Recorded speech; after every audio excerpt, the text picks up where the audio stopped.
লালবাগে নির্বাচনী প্রশিক্ষণে বিশৃঙ্খলা, প্রশিক্ষক অনুপস্থিতিতে ক্ষোভে ফেটে পড়লেন পোলিং কর্মীরা। মুর্শিদাবাদের লালবাগে বৃহস্পতিবার নির্বাচনী প্রশিক্ষণ ঘিরে তৈরি হলো চরম বিশৃঙ্খলার পরিস্থিতি। লালবাগ গভর্নমেন্ট স্পন্সর্ড বালিকা বিদ্যালয়ে নির্ধারিত সময়ে প্রশিক্ষণে অংশ নিতে এসে বিপাকে পড়েন পোলিং পার্সোনালরা। অভিযোগ, সকাল 10টা থেকে ট্রেনিং শুরু হবার কথা থাকলেও দীর্ঘক্ষণ অপেক্ষার পরও কোনো প্রশিক্ষক উপস্থিত হয়নি। সময় যত গড়াতে থাকে ততই ক্ষোভ বাড়তে থাকে উপস্থিত কর্মীদের মধ্যে। অনেকেই জানান, দুপুর পেরিয়ে গেলেও প্রশিক্ষণ শুরু না হওয়ায় তারা অনিশ্চয়তায় পড়ে যান। এরই মধ্যে একই দিনে পোলিং পার্সোনালদের ভোট গ্রহণের ব্যবস্থাও থাকার পরিস্থিতি আরও জটিল আকার ধারণ করে। কর্মীদের অভিযোগ, ভোট গ্রহণের জন্য মাত্র একটি ঘরের ব্যবস্থা করা হয়েছে, যেখানে একটি মাত্র দরজা দিয়ে ঢোকা এবং বেরোনোর ব্যবস্থা থাকায় ভিড় নিয়ন্ত্রণ করা কঠিন হয়ে পড়ে। পাশাপাশি ভোট গ্রহণের ধীর গতিও ক্ষোভের অন্যতম কারণ হয়ে দাঁড়ায়। তাদের কথায়, এই গতিতে এত সংখ্যক কর্মী ভোট নেওয়া সম্ভব নয়। এদিকে দ্বিতীয় দফার প্রশিক্ষণে আরও কর্মীদের অংশ নেবার কথা থাকায় এবং তাদেরও ভোট দেওয়ার প্রয়োজন থাকায় গোটা প্রক্রিয়া নিয়ে অনিশ্চয়তা তৈরি হয়েছে। পরিস্থিতি উত্তপ্ত হয়ে উঠলে বিক্ষোভে সামিল হন পোলিং পার্সোনালরা।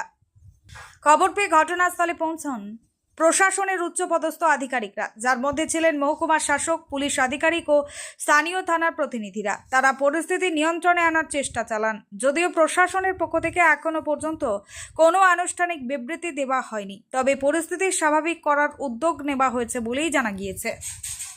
কি হচ্ছেটা কি? এখানে আমরা ইলেকশনের ট্রেনিং নিতে এসেছি। আমরা পোলিং পার্সোনাল ট্রেনিং নিতে এসেছি। ট্রেনিং শুরুই হয়নি এখনো পর্যন্ত। এই যে আপনার বাসতে জন্য 12:30টা।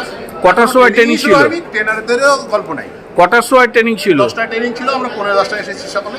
এখন কটা বাজে? এখন যত আপনি দেখে নিন, 12:15টা পার হয়ে গেছে, 12:30টার দিকে। আর আরেকদিকে যে পোলিং কি হচ্ছে, ভোট হচ্ছে, এখানে ভোট দেওয়া হচ্ছে। যারা পোলিং পার্সোনাল তারা তাদের নিজের ব্যালট ব্যালটে ভোট এখানে দেবে। তো সেখানে ভোট দিতে গেছি যে পোলিং পার্টি যারা আছে, আমরাও তো পোলিং পার্টি, আমরা বিভিন্ন অঞ্চলে যে ভোট করবো বিভিন্ন বুথে, তারাও তাদের যা ট্রেনিং পেয়ে এসছে ভোট নেওয়ার জন্য, তারা কিছু বোঝে না।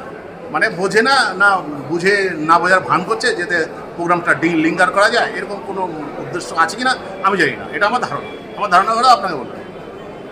কিন্তু ব্যবস্থা মোটেও সুস্থ ব্যবস্থা নয়। আপনার নাম? ব্যবস্থা। আমার নাম সুভাষ দাস, আমি মুর্শিদাবাদ পৌরসভার কর্মচারী। আজকে এখানে কি নিয়ে ঝামেলা? এখানে ভোট কর্মীদের ব্যালট যেটা ইস্যু করা হচ্ছে, সেটা চাইছে না যে কমিশনকে হয়তো বুঝিয়েছে এখানকার লোকাল অথরিটি, চাইছে না যে এরা ভোট দিক। কারণ আপনার বাড়িতে 500 লোককে আপনি ডেকে যদি একটা টেবিলে এটা ব্যবস্থা করেন খাবারে, তাহলে রাত 12টা বেজে যাবে, অটোমেটিক্যালি সবাই পালিয়ে যাবে।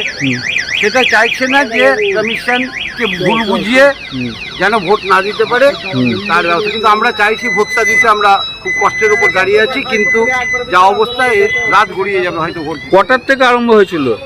আমাদের 10টা থেকে ট্রেনিং, তো শেষ পর্যায়ে 1টা পর্যন্ত ট্রেনিং। আচ্ছা, ট্রেনিং এর পর ভোট? ট্রেনিং এর চলাকালীন আরেকটা দল ঢুকে যাবে, আরো একটা প্রবলেম সৃষ্টি হয়ে যাবে। আমরা এখনো আপনার ভোট দেওয়া হয়নি? না, ভোট দেওয়া হয়নি এবং বেশিরভাগই ভোট দিতে পারিনি। আচ্ছা, 10% হয়তো পেরেছি এরকম। কোথা থেকে আসছেন? 10% হয়তো উনি আছেন। আচ্ছা, কোথা থেকে আসছেন? আমরা বহরমপুর থেকে এসেছি। বহরমপুর। আপনার নাম? তাপস চক্রবর্তী। তাপস চক্রবর্তী। এখানে না আমি আরো নাই। আচ্ছা, থ্যাংক ইউ।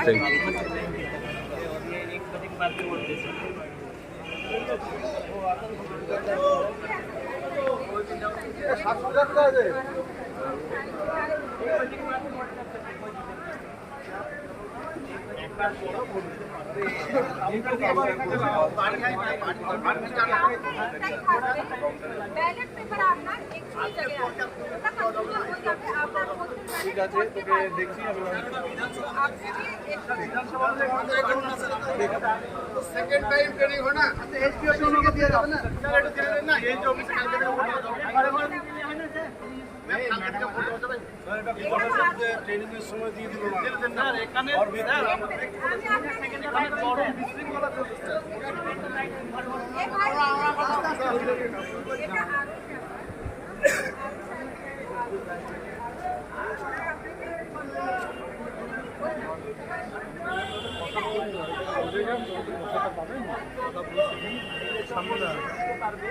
ম্যানেজমেন্টটা তো এখানে করতে পারতো, 2-3টে কাউন্টার।